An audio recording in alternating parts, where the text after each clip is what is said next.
first thing I'm going to be talking about is the whole toilet paper issue, help you get some good tips on that, but also I want to just give you a teaser that at the end of the video I'm going to be showing you how to make your own hand sanitizer at home that is super healthy and super effective as well, and super nice smelling. I have some on my hands, so I keep like smelling my hands. But first thing I want to talk about is that everybody is buying up all the toilet paper, which is an issue, especially if you happen to be low on toilet paper around the time that the shortage arrived, kind of like my family. But we have been exploring other avenues of keeping ourselves tidy and clean anyway. And one of the awesome things about looking into other methods is that toilet paper is actually not very healthy for you anyway. So, sorry, I'm still trying to figure out how to get to the live video so I can share it on my Facebook page because I think more people would see it that way.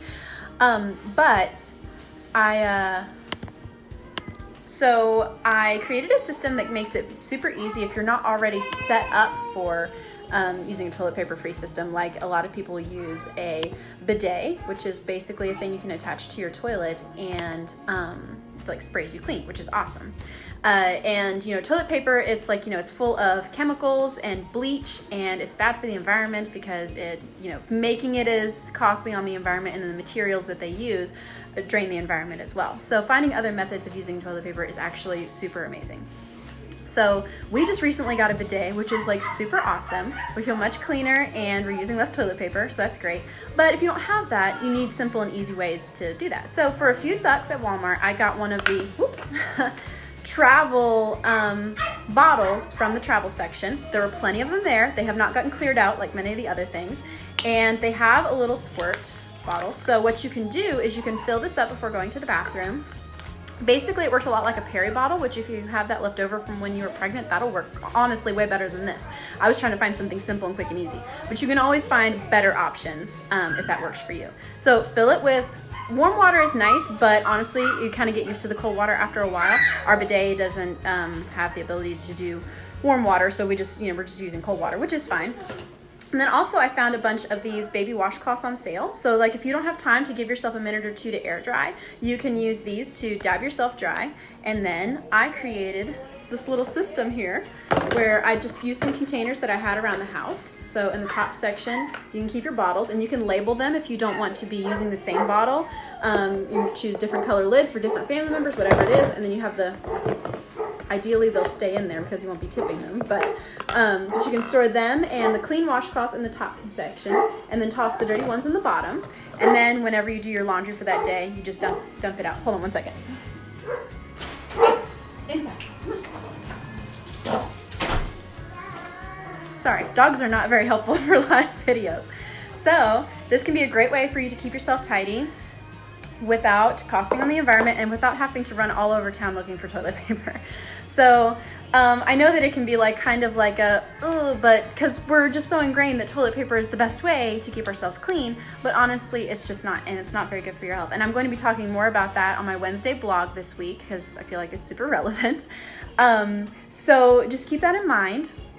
And also keep in mind that, even though you might have plenty of toilet paper and even though you might be not buying it in excess, there's some people that probably, like us, were running a little bit low on toilet paper, and then when we went to go look for it, we couldn't find any. Now, fortunately, we have things in place and we're comfortable with using other methods, and we're kind of diving into those, which we were hoping to dive into them anyway, so really it was kind of like very timely. Not that I'm happy about the virus or anything. But, so now I'm going to be talking about hand sanitizer.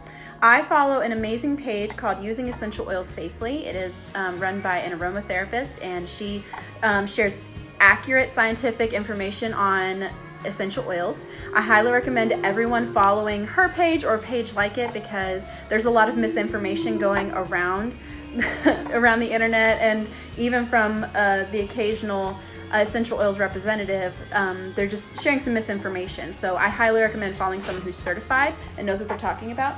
Shh, be quiet, baby. I'm almost done with this video, okay? I promise. So I made this in literally a couple of minutes, and the ingredients were in her list. I'm going to be sharing that link in the comments below.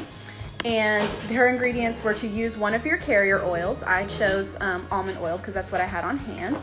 And she had me use tea tree and lemon, both of which are sanitizing and germ killing, and they smell nice, especially mixed together. I'm not a huge fan of tea tree by itself, but mixed with the lemon, it actually does smell really nice. And I went ahead and added lavender oil, just because I love lavender oil and it's super awesome for all the things. And then she encouraged you to use witch hazel as the main body of your oil. I didn't have any witch hazel, but I saw online that vodka worked as a good alternative. So I happened to have some vodka on hand. And again, it's like all 4 of those things kill germs and they're good for your health. No bad side effects, unless of course you're allergic to one of those ingredients. But other than that, you should be good to go. I have a very silly co-star. So yeah, it literally took me 5 minutes to make this hand sanitizer. You can get one of these spray bottles in the store. Make sure you use glass and not plastic because essential oils will soak into the plastic. And it's just, you know, whenever you make a new item, if you don't use the same thing, it might get messed up. Plus, essential oils can tend to eat plastic. So spray it on your hands, wipe all over, and you're nice and tidy. You can keep that in your purse, diaper bag, car. Well, maybe not. Car's probably not a good idea because it might get hot. But, you know, just that way you're extra prepared. So I'm making 2 of them, one for the diaper bag, one for my purse, so that we can spray our hands every once in a while. And yeah, and it's safe for kids over 2 years old. I'm going to be looking to find a recipe that's safe for kids under 2 because a lot of us have kids under 2 and we want to keep safe too. And yeah, so that's basically it. Just to summarize, you know, find alternative means aside from toilet paper when you can because it's overall better for your health anyway and it'll help out a lot of people during this shortage. And I'm going to be sharing the hand sanitizer recipe below. And again, check out my blog on Wednesday. I'm going to be posting a longer topic on toilet paper and other methods to use instead and things like that and the health benefits of all of them and kind of lay them out side by side to give you a good view of them. If you are interested, I have a newsletter that I put out every week, which basically is me sharing my blog. So make sure that you don't miss it. And it's super easy because it just comes to your inbox and you're like, oh, look, she's talking about toilet paper today. I'm curious about that. And you can just click on it and read, or you can just ignore it, or you can just unsubscribe. Doesn't matter. So I'm going to be posting a link to that below this video too, if you want to make sure that you don't miss my blog post this Wednesday. Hope you guys have a great day. Stay clean, stay safe, and eat your vitamins.